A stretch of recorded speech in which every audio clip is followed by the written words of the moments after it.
अधिवेशनामध्ये महिला असतील या पेट्रोल बघा, सरकारी जनतेच्या पैशानं लोकांना भुलवण्याचा आणि मतं विकत घेण्याचा प्रयत्न आहे। लोकसभा निवडणुकीमध्ये थेट लोकांना मतदारांपर्यंत पैसे पोचवून मतं विकत घ्यायचा प्रयत्न केला। या विधानसभा निवडणुकीआधी जनतेच्या पैशातून मतं विकत घेण्याचा हा थेट प्रयत्न ही लाच आहे। फोटोग्राफी करणारा मुख्यमंत्री असला तर अडचण होते असे देवेंद्र फडणवीस यांनी उद्धव ठाकरेंना टोला दिला। काय म्हटलं? फोटोग्राफर असणारा मुख्यमंत्री असला की अडचण होते महाराष्ट्रासाठी, असं देखील देवेंद्र फडणवीस। उत्तम फोटोग्राफर असला की महाराष्ट्राचं चित्र उत्तम काढलं जातं आणि त्याने ते चित्र काढलेलं आहे आणि ते चित्र इतकं विदारक आहे महाराष्ट्राचं आणि म्हणून लोकसभेत तुमचा पराभव झाला। त्याच्यामुळे त्यांना अडचण होणारच।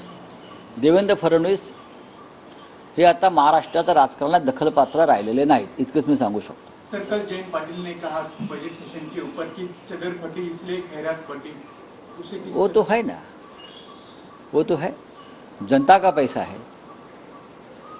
स्टेट का पैसा है। चुनाव के मद्देनज़र, चुनाव विधानसभा का, आप अभी से खैरात बांट रहे हो चुनाव के लिए। लोकसभा में आपने मतदाताओं को स्ट्रेट मनी दिया, घर घर में जाकर पैसा बांटा और इस बार आप शुरुआत की है जनता की तिजोरी का पैसा खैरात जैसे बांटने का। ये तो ठीक है। संजय जहां जेडीयू की वर्किंग प्रेसिडेंट को नियुक्त किए गए हैं, अच्छी बात है ना, उनके पार्टी का सवाल है, मैं क्या बोलूँ। सर, उनकी सोच जो है बीजेपी की आरएसएस से नौकरी आए हुए हैं। कौन? किस तरीके से आपको लगता है कि सर वो अध्यक्ष बने हैं? जिस तरीके उद्धव ठाकरे जो बीमार थे, शरद पवार जो बने उनकी एज हो गई थी, कहीं ना कहीं आपको लगता है कि नीतीश कुमार पे भी उस तरीके का उन्होंने? देखिए, नीतीश कुमार वो पहले वाले नीतीश कुमार नहीं रहे हैं जो लोकतंत्र बचाने के लिए कभी जेल में गए थे, संघर्ष करते थे, जयप्रकाश नारायण के बहुत करीबी रहे थे। अब नीतीश कुमार की तबीयत, उनकी हेल्थ, उनकी मानसिकता बहुत ही ख़राब है।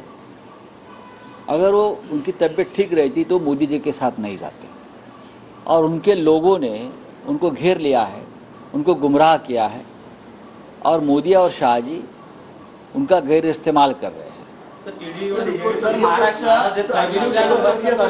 राज्य ठरलेलं आहे, आणखी 1 कोटी कर्ज होणार आहे। वो मग 2 वर्षामध्ये काय केलं आहे मिंदे सरकारनं, त्याचा पुरावा आहे ना। जे सरकार फसवणुकीतून आलं आणि हे सरकार कर्जबाजारी राज्य ज्यांनी बनवलं, महाराष्ट्रातला उद्योग गुजरातमध्ये जाऊ दिला, ते आज आपल्या 2 वर्षाच्या वर्षपूर्तीचं ढोल वाजवत आहेत, हे या राज्याचं दुर्दैव आहे। तर टीडीपी आणि जेडीयूचे खासदार काही नाराज आहेत, त्यामुळे नक्कीच या सरकारमध्ये पुन्हा अडचण निर्माण होऊ शकते। पाहू ना, चला, थँक्यू।